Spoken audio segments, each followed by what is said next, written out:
శూన్యం, ఏమీ లేని చోటు, సమయం కూడా లేని స్థితి. ఆ శూన్యంలోంచి ఒక్కతారుగా ఒక మహాపేలుడు, మన ఊహకు అందని శక్తి, అనంతమైన విశ్వం. మీరు, నేను, ఈ భూమి, ఈ గెలాక్సీలు అన్నీ ఆ ఒక్క క్షణం నుండే మొదలయ్యాయి. కాని ఆ పేలుడుకు ముందు ఏముంది? అసలు ఎందుకు పేలింది? నమస్కారం. ఈరోజు మనం దేవుడు ఉన్నాడా లేడా అనే మామూలు ప్రశ్న అడగడం లేదు. మన అడగబోయే ప్రశ్న, మన ఉనికి వెనుక ఉన్న అసలు రహస్యమేమిటి? ఈ ప్రయాణంలో మీ మెదడుకు పదును పెట్టే కొన్ని ఆధారాలను, ఆలోచనలను మీ ముందుంచుతాను. చివరికి మీరు చూసే ప్రపంచం మునుపటిలా ఉండకపోవచ్చు. దేవుడు ఉన్నాడు అనడానికి కేవలం నమ్మకాలు కాదు, కొన్ని బలమైన శాస్త్రీయ తాత్విక ఆధారాలు ఉన్నాయని ఆస్తికులు అంటారు. Proof 1, the fine tuned universe, సరిగ్గా సరిపోయిన విశ్వం. మన భౌతిక శాస్త్రంలో కొన్ని స్థిరాంకాలు, కాన్స్టెంట్స్ ఉన్నాయి. ఉదాహరణకు గురుత్వాకర్షణ శక్తి. ఈ శక్తి ఇప్పుడున్న దానికంటే 1% ట్రిలియన్లు 1/1, అంటే దాదాపు 0 అంతా బలహీనంగా ఉన్న నక్షత్రాలు ఏర్పడేవి కావు. కొంచెం బలంగా ఉన్న విశ్వం ఏర్పడిన వెంటనే మళ్లీ కుప్పగూలిపోయేది. కేవలం గ్రావిటీనే కాదు, దాదాపు 20కి పైగా ఇలాంటి స్థిరాంకాలున్నాయి. అవన్నీ జీవం ఏర్పడటానికి ఎంత కావాలో అంత ఖచ్చితంగా మరి ఉన్నాయి. ఇదంతా యాదృచ్ఛికమా, లేక ఈ విశ్వాన్ని ఒక జీవం కోసం ఒక మహామేధావి ఫైన్ ట్యూన్ చేశాడా? ఇది $1 మిలియన్ ప్రశ్న.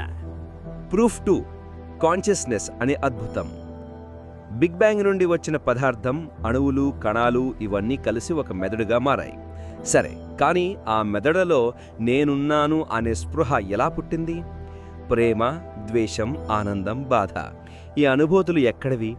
కేవలం రసాయనాల కలయిక ఒక అనుభూతిని ఎలా సృష్టిస్తుంది?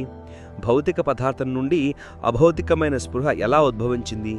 ఈ స్పృహకు మూలం ఈ విశ్వమంతటా వ్యాపించి ఉన్న ఒక మహా చైతన్యమే దేవుడు అని చెప్పడానికి ఎంతకన్నా గొప్ప ఆధారం ఏం కావాలి? సరే, ఇప్పుడు నాణ్యానికి మరోవైపు తిప్పుదాం. ఈ వాదనలు ఎంత పదునుగా ఉంటాయంటే ఇవి దేవుడి ఉనికి అనే పునాదినే కదిలించి వేస్తాయి. ప్రూఫ్ 1, దాగి ఉన్న దేవుడు, ద ప్రాబ్లమ్ ఆఫ్ డివైన్ హిడెన్నెస్.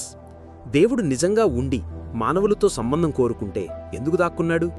ఎందుకు తన ఉనికిని స్పష్టంగా, నిస్సందేహంగా నిరూపించుకోడు? ఆకాశంలో తన పేరు రాయొచ్చు, ప్రతి మనిషితో నేరుగా మాట్లాడొచ్చు. కాని అలా చెయ్యకుండా కొన్ని వేల ఏళ్ల క్రితం నాటి పాత గ్రంథాల మీద, ఇతర మాటల మీద, వ్యక్తిగత అనుభవాల మీద ఆధారపడమని మనల్ని ఎందుకు వదిలేశాడు?